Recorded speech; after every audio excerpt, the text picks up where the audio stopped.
Hello. എനിക്ക് ഒരു 10 വർഷത്തിന് മേലായിട്ടുള്ള അലർജി പ്രശ്നമായിരുന്നു. നല്ല അലർജി ആയിരുന്നു. പൊടിയൊന്നും പറ്റൂല. അതേമാതിരി വീട്ടിലെ ഈ അടിച്ചു വരുന്ന പൊടി അങ്ങനത്തെ ഒന്നും പറ്റൂല. അങ്ങനെ ഇപ്പോൾ കുറച്ച് ദിവസം 2 ദിവസം മുന്നേ ഞാൻ ഇബ്രാഹിം വൈദ്യരെ കാണാനിടയായി. ഇബ്രാഹിം വൈദ്യർ കൊണ്ടുപോയി കാണിച്ചു.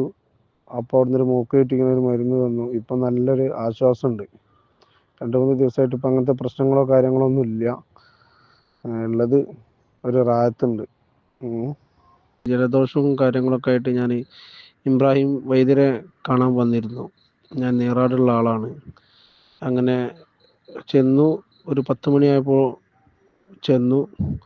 കുറച്ച് കഴിഞ്ഞ് മൂക്കിലിറ്റിക്കാൻ ഒരു മരുന്ന് തന്നു. അത് കഴിഞ്ഞ് മൂക്കിലുള്ള കഫം, എല്ലായിടത്തുള്ള കഫം മൊത്തം പോയി. ഇപ്പം ഭയങ്കര സുഖമുണ്ട്. കുഴപ്പമോ കാര്യങ്ങളൊന്നും ഇല്ല. മൂക്കടപ്പില്ല, ജലദോഷമില്ല, ഒക്കെ മാറി. ഇന്നലെ പോയിരുന്നത്